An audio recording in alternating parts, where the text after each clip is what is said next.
Delhi CM Kejriwal ను rows avenue కోర్టులో హాజరుపరిచారు. ED అధికారులు కేజ్రీవాల్ ను 10 రోజుల కస్టడీకి కోరనుంది ఈడీ.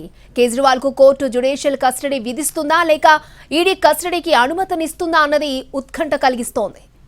మరోవైపు సుప్రీంలో తన పిటిషన్ను వెనక్కి తీసుకున్నారు. ఢిల్లీ సీఎం కేజ్రీవాల్ సుప్రీంలో వేసిన పిటిషన్ రిమాండ్ పిటిషన్తో క్లాష్ అవుతున్నందున విత్డ్రా చేసుకున్నారు కేజ్రీవాల్ లాయర్.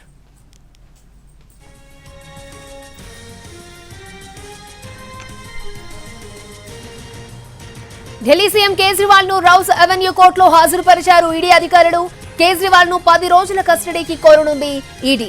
కేజ్రీవాల్ కు కోర్టు జ్యుడిషియల్ కస్టడీ విధిస్తుందా లేక ఈడీ కస్టడీకి అనుమతినిస్తుందా అన్నది ఉత్కంఠ కలిగిస్తోంది.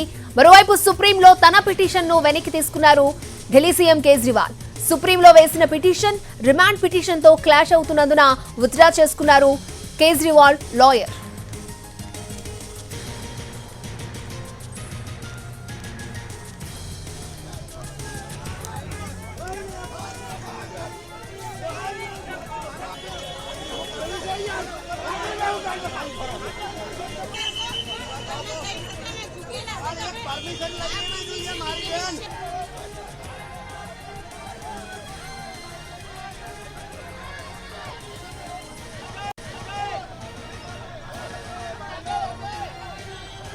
ఢిల్లీ సీఎం కేజ్రీవాల్ ను రౌస్ అవెన్యూ కోర్టులో హాజరుపరిచారు. ఈడీ అధికారులు 10 రోజుల కస్టడీ కోరబోతున్నట్లు తెలుస్తోంది. రైట్, ఇదే అంశానికి సంబంధించి మరిన్ని అప్డేట్స్ మా ఢిల్లీ ప్రతినిధి రాజు మనకి లైవ్ లో అందిస్తారు. రాజు.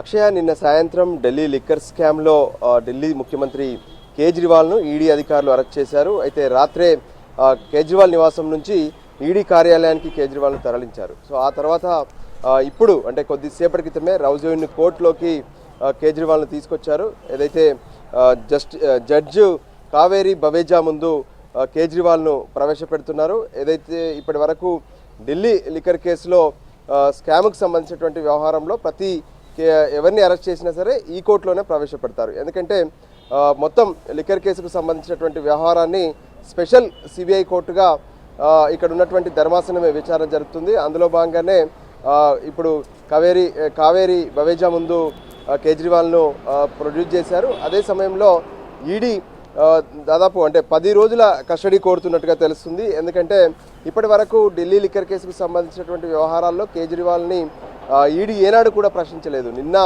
మొదటిసారి ఆయన నివాసంలో సోదాలు నిర్వహించింది. ఆ తర్వాత అరెస్టు చేసి తీసుకొచ్చింది మాత్రమే. సో అందుకోసమే తమకు ఈ కేసుకు సంబంధించినటువంటి మరిన్ని వివరాలు, మరిన్ని ఆధారాలు తెలుసుకోవాలంటే ఖచ్చితంగా కేజ్రీవాల్ను తమ కస్టడీలో ఉంచుకొని విచారణ జరపాల్సినటువంటి అవసరం ఉందని చెప్పి ఈడీ కస్టడీ పిటిషన్ కూడా ప్రస్తుతం రౌస్ అవెన్యూ కోర్టులో వేసింది. మరికొద్ది సేపట్లో ఈ ఏదైతే కేజ్రీవాల్ అరెస్టుకు సంబంధించినటువంటి వ్యవహారం పైన విచారణ జరిగే అవకాశం కనిపిస్తుంది. ఇప్పటికే కేజ్రీవాల్ తరపున విక్రమ్ చౌదరి తన వాదనలు వినిపించేందుకు సిద్ధంగా ఉన్నారు.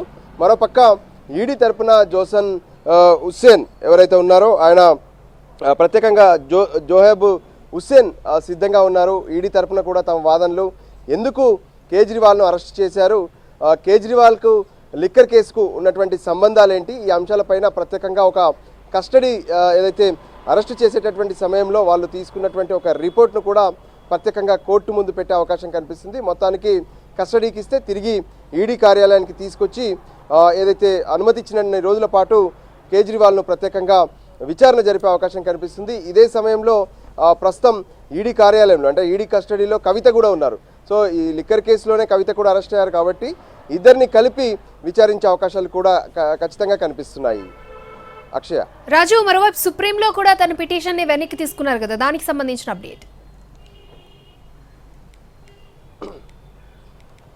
వాస్తవానికి సుప్రీంకోర్టులో అరెస్టుకు అంటే ముందే ఎటువంటి చర్యలు తీసుకోవద్దనే అంశంపైన సుప్రీంకోర్టులో అత్యవసరంగా ఒక పిటిషన్ అయితే ఆమ్ ఆద్మీ పార్టీ వేసింది, ఏదైతే కేజ్రీవాల్ తరఫున.